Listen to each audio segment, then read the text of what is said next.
سب سے پہلا رشتہ جو اللہ نے دھرتی پر بنایا جنت میں بنایا وہ ہے میاں بیوی کا رشتہ۔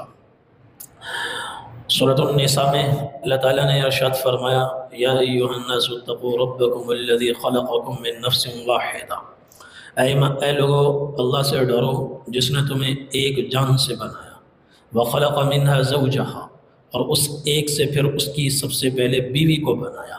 تو سب سے پہلے بیوی، میاں بیوی میں اتحاد ہوگا تو آگے اولاد میں بھی اتحاد ہوگا، اولاد میں اتحاد ہوگا، گھر میں اتفاق اور اتحاد ہوگا تو پھر خاندان میں بھی اتحاد ہوگا، خاندان میں اتفاق اتحاد ہوگا تو پوری کمیونٹی میں، پھر سوسائٹی میں اور پورے علاقے میں اتحاد ہوگا، علاقے میں اتحاد ہوگا تو رفتہ رفتہ شہر میں بھی اتحاد ہوگا، پھر صوبے میں اتحاد ہوگا، پھر ملک میں اتحاد ہوگا، پھر پوری امت چاہے ایک مشرق کی انتہا پر ہو اور دوسرا مغرب کی انتہا پر ہو، ایک شمال کی انتہا پر ہو دوسرا جنوب کی انتہا پر ہو، متفرق جغرافیائی حدود کے باوجود پوری امت متحد ہوگی۔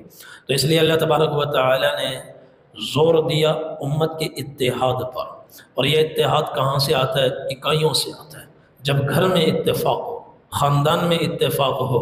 اس لیے اللہ تعالیٰ نے قرآن کریم میں جا بجا ارشاد فرمایا، ایک جگہ فرمایا وَاعْبُدُوا اللَّهَ وَلَا تُشْرِكُوا بِهِ شَيْئًا، اللہ کی بندگی کرو، اس کے ساتھ کسی کو شریک نہ ٹھہرو، وَبِالْوَالِدَيْنِ إِحْسَانًا، ماں باپ کے ساتھ اچھا سلوک کرو، وَبِذِي الْقُرْبَى، اور رشتہ داروں کے ساتھ بھی اچھا سلوک کرو، وَالْيَتَامَى، یتیموں کے ساتھ اچھا سلوک کرو، وَالْمَسَاكِينَ، مسکینوں کے ساتھ بھی اچھا سلوک کرو۔ ایک جگہ قرآن میں اللہ نے فرمایا أَفَمَن يَعْلَمْ أَنَّمَا أُنزِلَ إِلَيْكَ مِن رَبِّكَ الْحَقُّ كَمَنْ هُوَ أَعْمَى، علم والے اور اندھے جاہل برابر نہیں ہو سکتے۔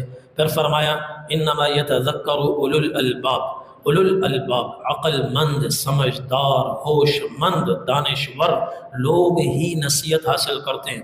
عقل مند کون؟ دانشور کون؟ ایک تو وہ جو ہم لوگ طے کرتے ہیں کہ یہ بڑا دانشور ہے، یہ بڑا عقل مند ہے، یہ بڑا باشعور ہے، ایک وہ ہے جس کو اللہ نے طے کیا ہے۔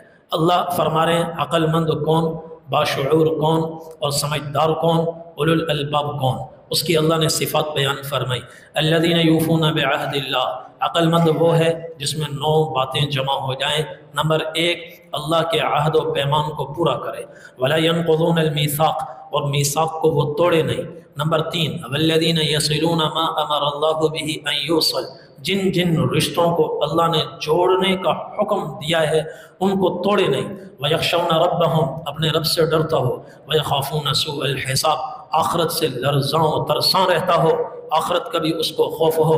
والذین صبروا ابتغاء وجہ ربہم، اس راہ میں تکلیف آئے، معاشرت میں تکلیف آئے، عبادات میں تکلیف آئے، عقائد کی پختگی میں تکلیف آئے، جہاں کہیں دین پر چلتے ہوئے تکلیف آئے۔ والذین صبروا ابتغاء وجہ ربہم، اللہ کی رضا کے لیے ہونٹ سی دینا، صبر کرنا، برداشت کرنا، تکلیف کو سہ جانا۔ وَأَقَامُوا الصَّلَاةَ، نماز قائم کرنا۔ وَأَنفِقُوا مِمَّا رَزَقْنَاهُمْ سِرًّا وَعَلَانِيَةً، اور نہاں عیاں جلوتوں میں، خلوتوں میں، خاموشی سے، مجمع میں، موقع بموقع، دامے درمے سخنے خرچ کرتے رہنا۔ وَيَدْرَؤُونَ بِالْحَسَنَةِ السَّيِّئَةِ، اور اگر کبھی غلطی ہو جائے تو اس غلطی کی توبہ کرنا، پھر اس کے دھبے کو مٹانے کے لیے کوئی اضافی نیکی کرنا۔ یہ 9 صفات جس بندے میں ہوں، اللہ تعالیٰ فرماتے ہیں اولئک لہم عقبی الدار، ان لوگوں کا انجام قابل رشک ہوگا، زبردست ہوگا، بہت عمدہ ہوگا۔ یہ ہیں اولو الالباب، یہ ہیں عقل مند، یہ ہیں دانشور، یہ ہیں سمجھدار، یہ ہیں انجام پر نظر رکھنے والے، بہت دور کی سوچنے والے، یہ ہیں اولو الالباب۔